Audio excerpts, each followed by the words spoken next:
Welcome to the Grab the Map podcast, where we don't just look at it, we grab the map. I am Johnoson Crutchfield. I host a little podcast here every week for you to learn and for us to grow together about how to invest in rental real estate. We like buying rental properties. If you're listening to this, we like flipping real estate. We like all things real estate.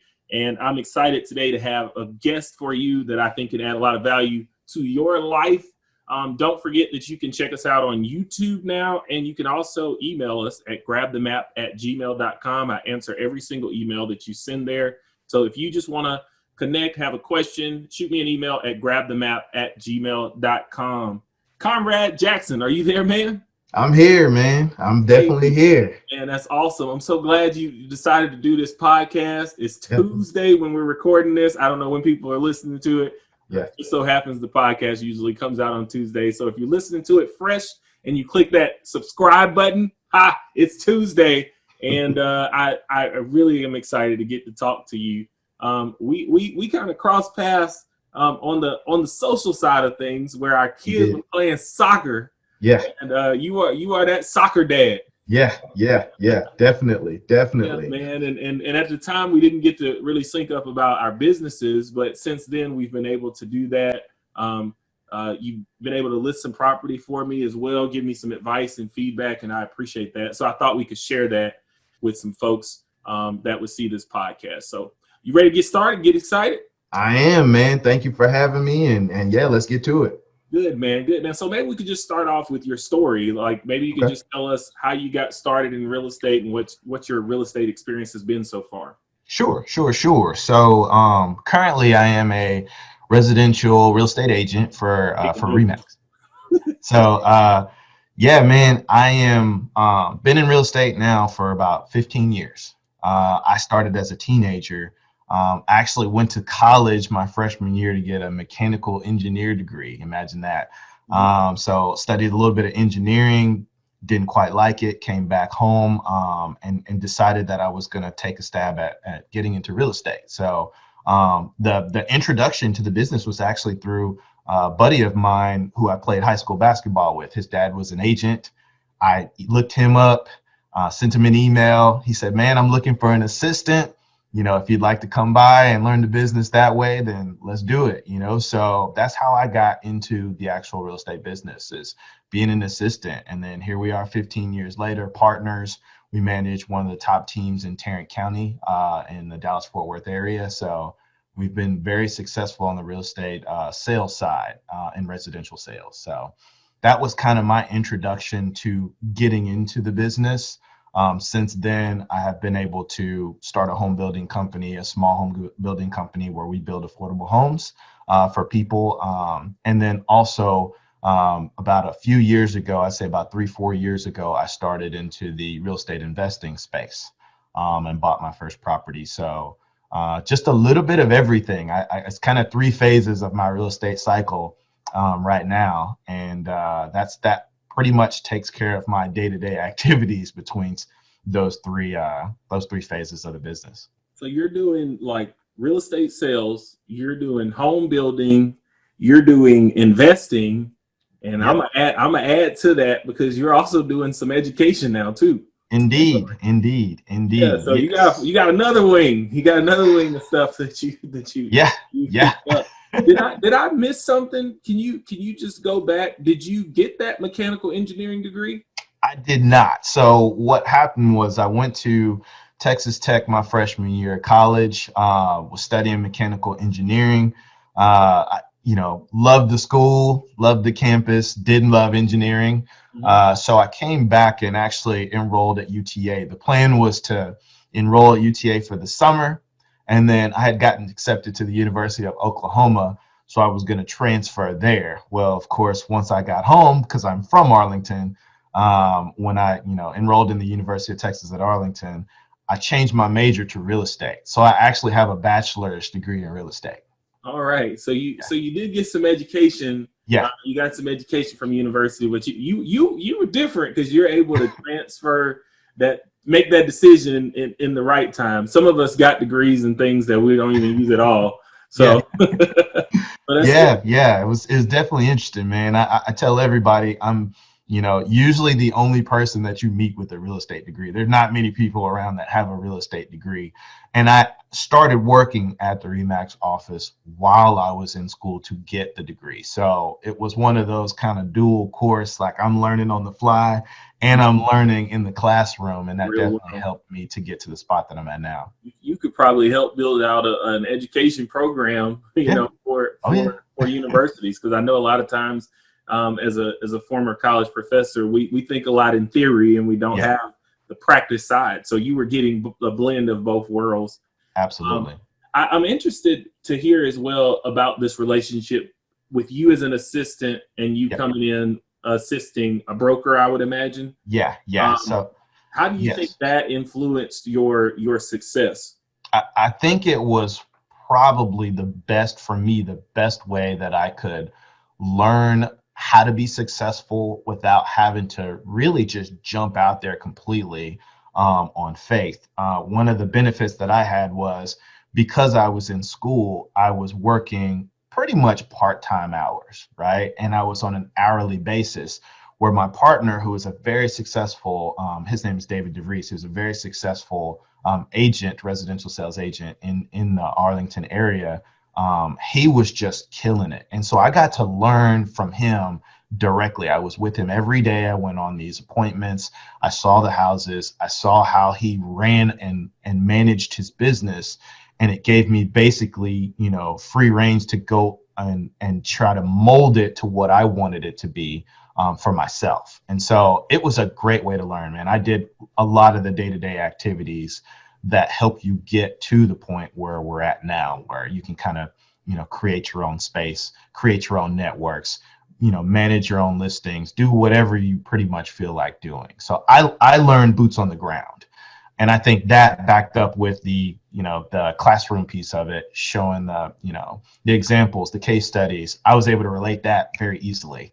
Where most people are they've never even seen how a transaction goes, so I was learning it in the classroom and then turning around and going to the office and applying a lot of the knowledge back and forth that I had learned. So it was a really good experience, man. To this day, I tell people who are trying to get into real estate sales, probably would be great for you to be a transaction coordinator or an assistant to somebody who's been doing it for a little while, because you get to learn without having your license on the line. Absolutely. Yeah. And you were learning from somebody that was highly successful. That's absolutely is getting with somebody that is doing a lot of transactions, doing a lot of volume. Absolutely. And so you're learning from the best and not from somebody that might not. Yeah. So that's pretty cool. Absolutely. So let's just jump right in. Like, sales side, home building side. Now you're a real estate investor. Like, correct. How has real estate benefited your life so far? Oh man, it's one of those things where, I know a lot of people say this, that real estate is life changing. It is, man. It has literally, bought us freedom of time, freedom of decision making, because I'm in the space where I can create my own schedule, pretty much predict the income that I'm going to make year over year.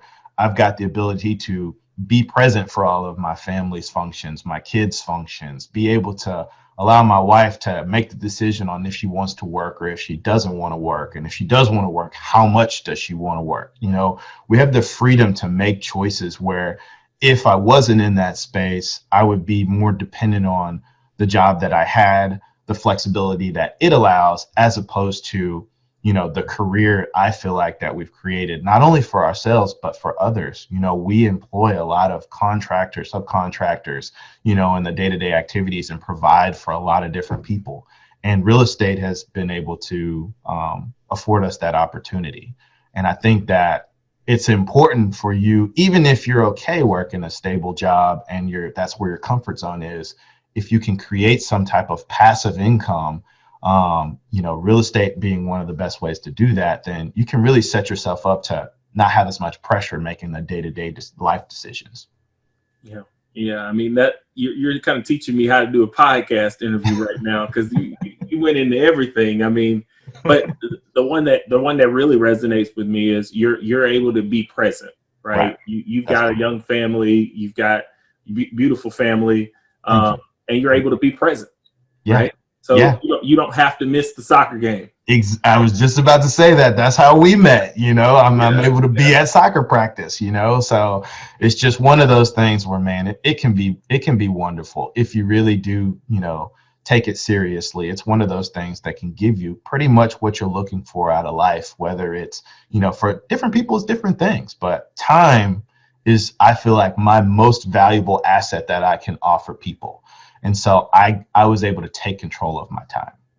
awesome, awesome. I feel the same way. Real estate is one of those things that it opens pathways. It's one of those things that got me quickly to stop thinking about trading time for money, and Right. realizing that I could make similar amounts of money in real estate as I could by trading hours and hours on a job. Absolutely. And I'm all for jobs. If you need money, you got to go out and make some money. Absolutely. But you're trading time for money.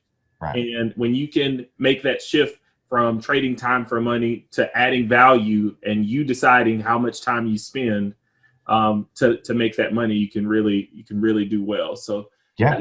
that's pretty cool. So Yeah. we talked a little bit offline before we got started. You mentioned that you're really excited about the investing side of your Yes. business. You're doing some real estate investing. So maybe you could walk us through like your decision-making process right now Sure. when it comes to real estate investing. Sure. I'd be happy to, man. Everything for me that I do, whether it's real estate sales, whether it's, new home construction, whether it's real estate investments, I have a system in place, right? Which I highly recommend. Any education that you will take will tell you, hey, you need to set up your systems and procedures. So my system is, I've set certain parameters for each particular real estate investment deal. Um, the deals that I'm doing personally are for rental real estate. I'm not doing much outside of rental real estate. Mine are buy and hold long term because I'm interested in cash flow, money coming in every single month. And so what we'll typically do is the parameters we'll set is, I'm usually looking for at least a minimum of $400 profit per door that I take on. Okay. The properties that I have bought in the past and that I'm still buying are usually right at or right under 100,000. Unless it's a multifamily property, then I'll, increase that price point. But typically under 100,000. I don't care as much about the price of the rehab if my numbers work. So I'm looking, when I find a property, I'm looking to see what it's going to rent for. I'm looking to see how much it's going to cost me out of pocket. I'm looking to see what the current value is of that property and then the after repair value of that property. When I fix it up and I rehab it, what's that price point going to go to? Because that affects, my refinance. It affects all of my numbers in a certain way. And I don't want to get too deep off into the math of it just because, we're kind of on the surface, but that's the profit that I'm looking for is typically $400 a door, usually right at or below 100,000. And I'm trying to find an area that is, highly visible, great working class community. I will take a C or a B class property, just because when I rehab it, I'm going to bring the status of that property up and help elevate the community also. I'm usually trying to stay below 1,200 square feet for like a single family residence, right at or right below it, just because I know that if I do multiple properties at once, if somebody screws up a 1,200 square foot house, it's not going to break me to fix it. But if Right. I go buy a 3,000 square foot property for a rental and somebody tears it up, well, that's going to be a significant price point for me to go in and rehab that. And then once you get over a certain amount of rent a month, usually over about $1,700, $1,800, the vacancies tend to last a little bit longer because people who can afford $1,700, $1,800 a month can usually afford to buy a house as well. Not every case, but most of the time. Whereas in the smaller price points, you're going to have a lot more opportunity to have less vacancy, meaning your actual rental unit that you buy doesn't sit unoccupied for a certain amount of time. Oh yeah, I like those $1,000 rents. Yeah. Oh Those yeah. Yeah. $1,000 rents are Yes. they tend to stay, especially if you've done a really good rehab. The tenants Yes. tend to stay, and they tend to perform pretty much until I pay the house off. So Absolutely. Absolutely. And you look at what rents are going for in apartments these days. If you can have a house or a duplex for the same money or less money, that thing's going to stay full, which means your cash flow is continuous, which means you're not going to have to spend a lot of time and dedication on that particular unit. right, Whereas if you had one that was, 2,500, 3,000 square feet, that thing sits vacant. You not only have a bigger note because it cost you more to get that property, but now you have to worry about the holding cost with that. With that, you have to worry about, you know, spending time and money to renovate a bigger unit. Man, that could be 3 or 4 houses. That you could have taken that same money and done something else with. So, absolutely, absolutely. And I hope people that are seeing this are seeing why I wanted to get you on here, because the education is just off the charts, and the value that you're providing is awesome. So, I mean, I kind of heard something, and I guess I just asked your business. I mean, so you're borrowing money to do this? I mean, absolutely, man, absolutely. So, for you know, when I first started, like most people, I thought, okay, well, I have to have a ton of cash because I mhm, got to buy these properties all cash and I have to fix them all cash. So I just need a lot of cash. mhm, And very quickly, I learned that even if you do have the cash, you can leverage that cash to use lines of credit or get financing for these properties, and still keep your cash as a safety net.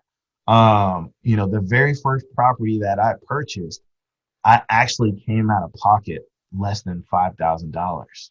yeah, And that to me I was thinking, man, my mind was blown because I had saved up money and I didn't have to use hardly any of it.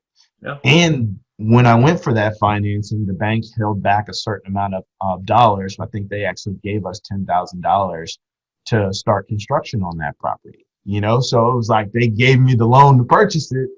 I came out of pocket very little, and they built into that loan a holdback for rehab amount, so that way I could go in and fix it up as soon as I bought it and then hurry up and get it rented. So blew my mind, man. But we do use financing. I use lines of credit that I've secured. I will use hard money. I will use traditional financing, conventional loans, to purchase properties. Very seldom do I actually just buy these properties cash. right, right. And I mean, that's awesome. That's awesome. Like using using your good name, using your credit, I would imagine, but also just Absolutely. using your experience level to borrow good debt, right? Yeah, To borrow for assets that are going to create income for you. absolutely. And that Absolutely. $400 a month profit target, that's pretty good, man. Yeah. You're gonna pass a lot of us that are accepting a lot less. I was very risk averse, man. I didn't want to take a lot of risk. I was thinking when we started, I got one shot at this. If I screw this up, it's gonna be bad for me. So, I set the numbers kind of high, and I It's and good. I searched a lot of deals till I found the right one. And when I found it, I didn't even think about it. The numbers worked, and I did it. And I took all of the as much emotion out of it as I possibly could and said, these numbers work, so I'm going to trust the system that I've set up. Very important that we have good criteria that Yeah. I'm writing down your criteria, and I'm looking at, okay, $100,000 or less and $400 per door. You Yeah. don't care about the size of the rehab. Yeah. You've got some very good criteria about, high traffic areas, Yeah. where you're going to bring the value of the property up. And when you have that criteria, like, you need to do something, do a deal, Absolutely. do one Absolutely. when you come across something that meets that criteria, because the stuff that we learn from doing deals is everything. You Yeah.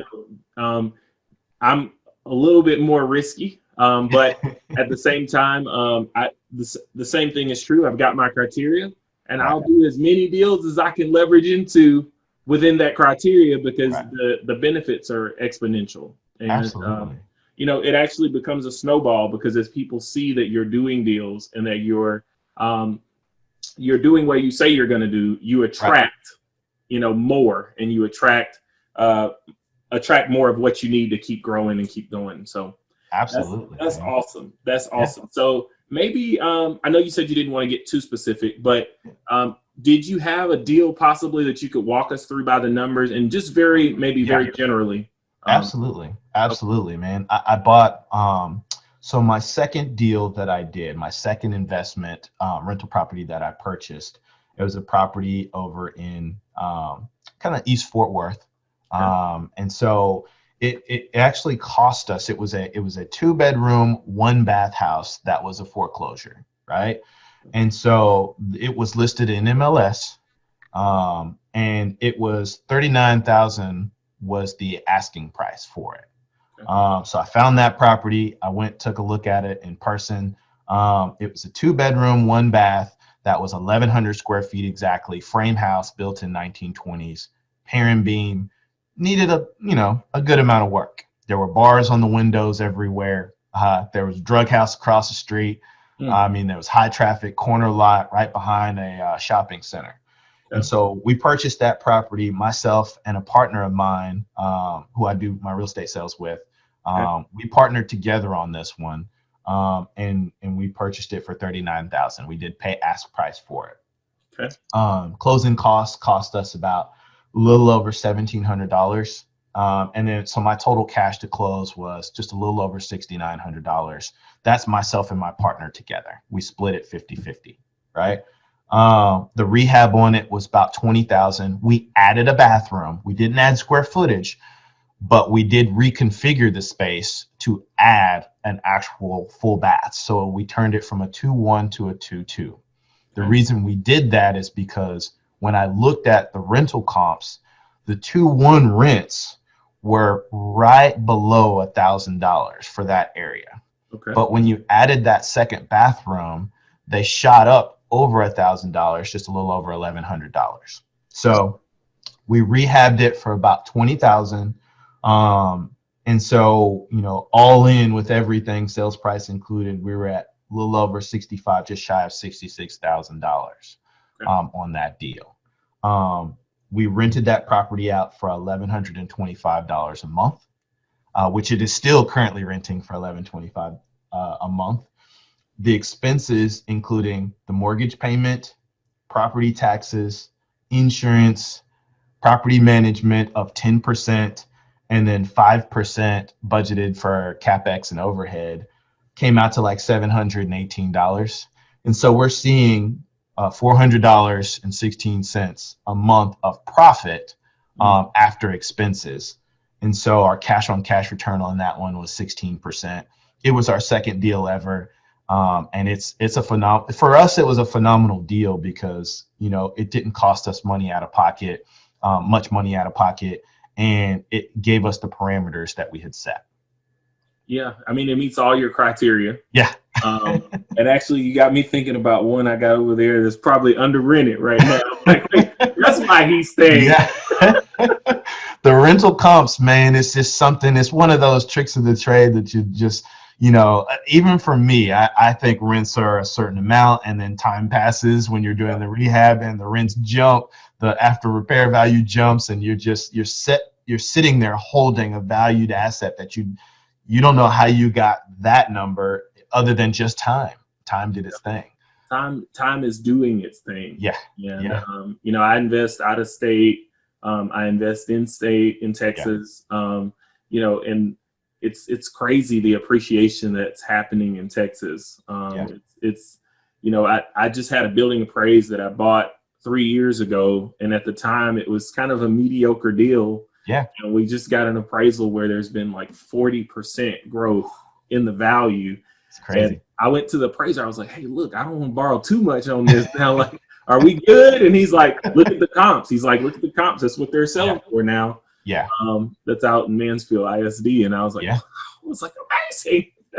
Yeah, man, the values just skyrocketed all over DFW with the limited amount of supply. Most areas you're working with about 1 month of supply, meaning if no other houses come on the market, then in a month we'll be out of houses in that area, so we try to keep that in mind. The demand is so high that, there's plenty of opportunities out there. There's just tons of opportunities out there for people. And, I hear people a lot of times saying, man, how do I find this deal? How do I find that deal? The honest answer is just open your eyes. They're everywhere. Opportunities are everywhere. Get to work. Everywhere. Get to work. Yes. All right. Yeah. Well, cool. I'm enjoying this too much. So I'm going to ask another question. What are your long-term goals with real estate investing? I hear about what you're doing deal by deal, but where's this really taking you?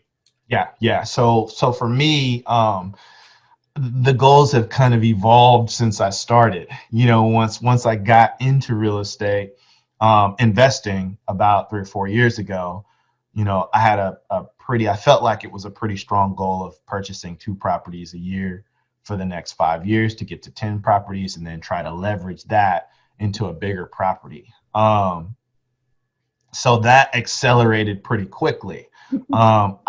Currently we're sitting at 21 doors. With a couple more offers pending.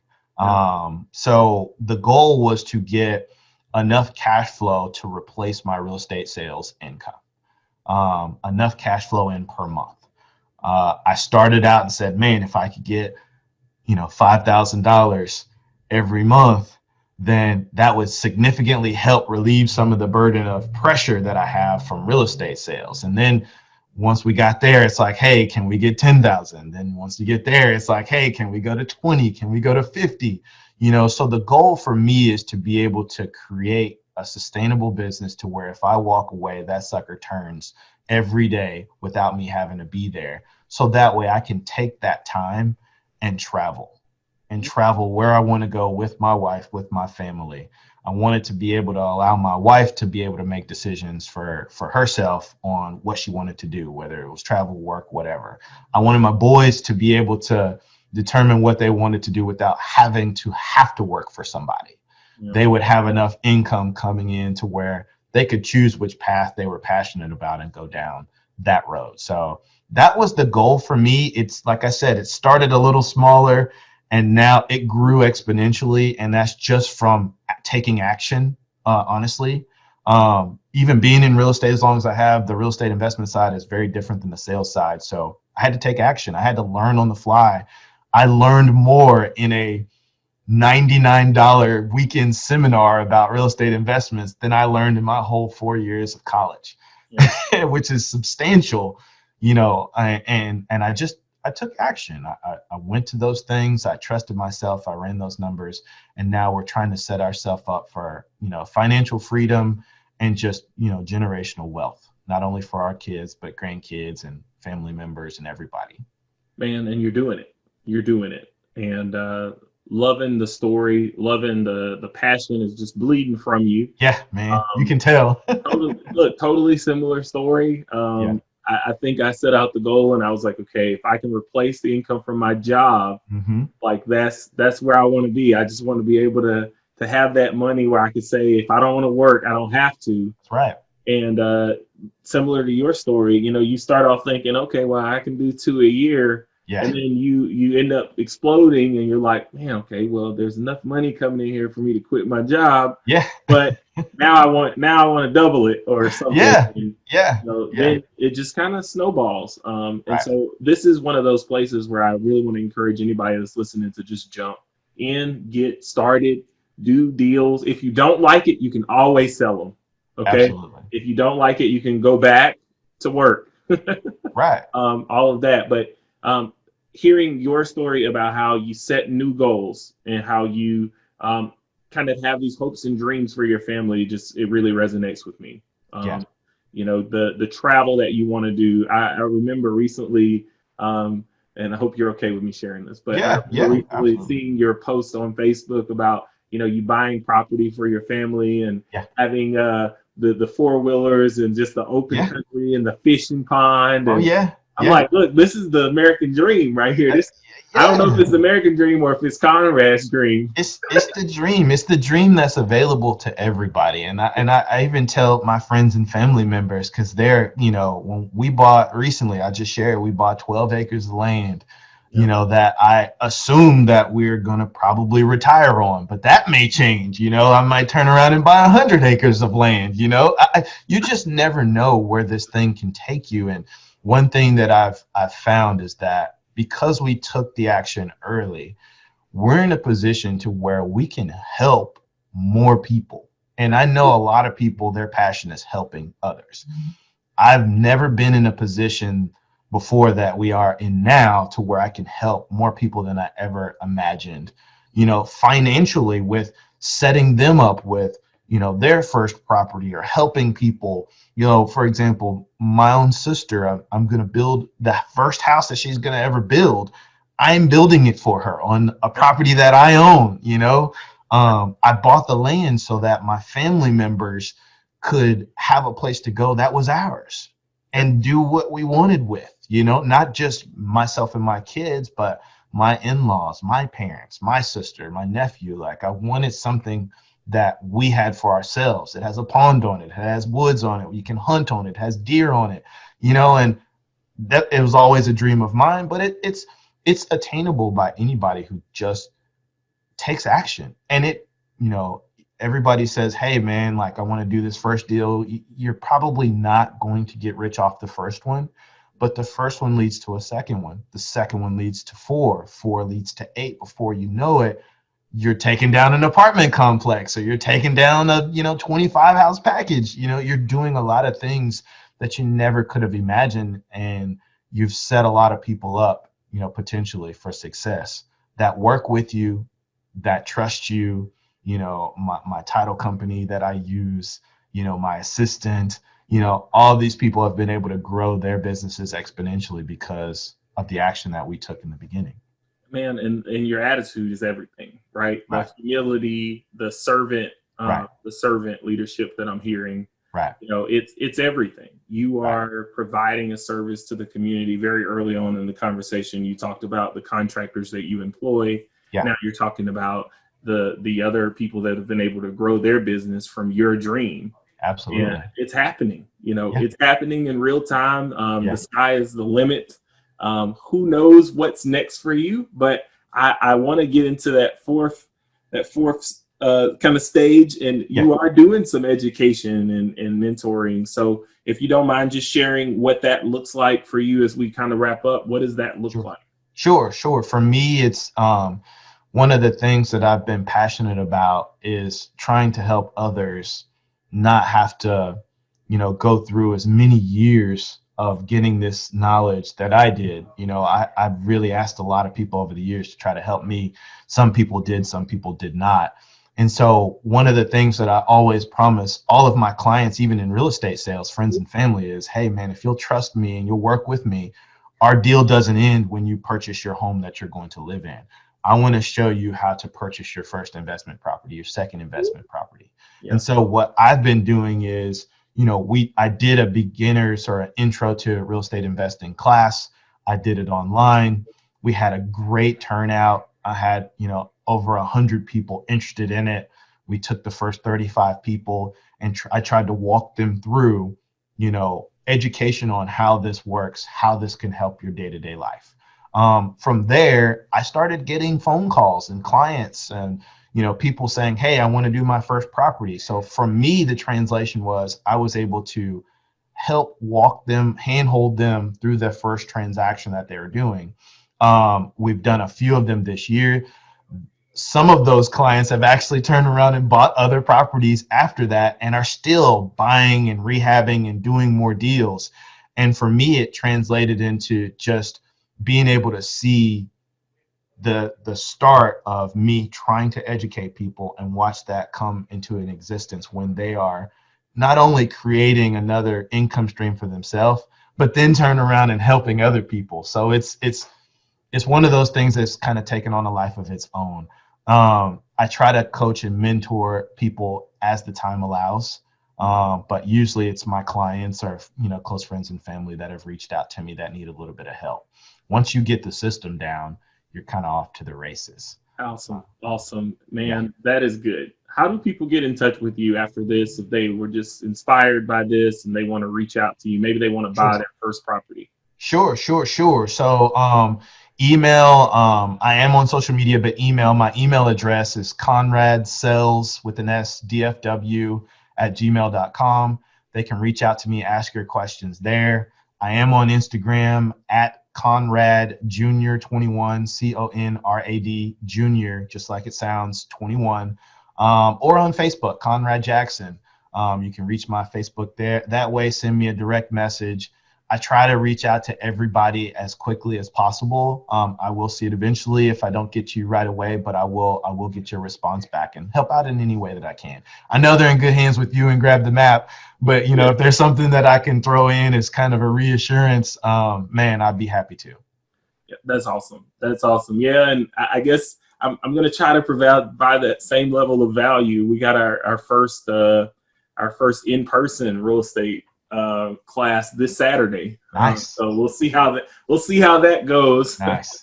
I'm sure the people will be more than thrilled. You're in good hands. I can honestly, you know, the short amount of time that I've known John and Grab the Map, man, they're doing phenomenal things.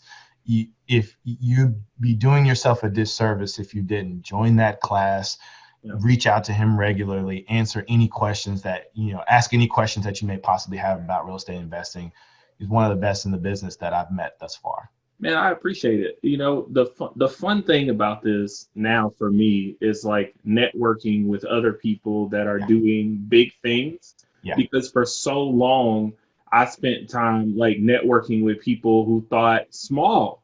And my circle, like if I did have a big idea, my circle would be like, no, we don't do that, or that's not for this group of people, or you know, my circle would be like, man, you know, they're not gonna let you borrow any money, or you know, stuff like that. All the things that, you know, now I know are just like, yes, there are some people that are in the way. There are some challenges to the business, but they are not challenges that cannot be overcome. If you really want to do something, you can do it. And, you know, being around people, meeting people, when I meet people that are doing big things, I like just try to get closer to them because their mindset is what I want to be. Right. And it comes down to this idea that, you know, we are all the aggregate of, you know, the people that we surround ourselves with the most. Absolutely. And if we spend our time around people who think big, we're bound to do bigger things. Absolutely. It's an attraction to people who are like-minded. And once you can shift that mindset of, you know, I need to focus on this versus I could open up the playbook and expand my life in any direction that I want. It's just a shift of the mindset. Once you do that, man, the possibilities are endless. And who you surround yourself with is very important. The networking.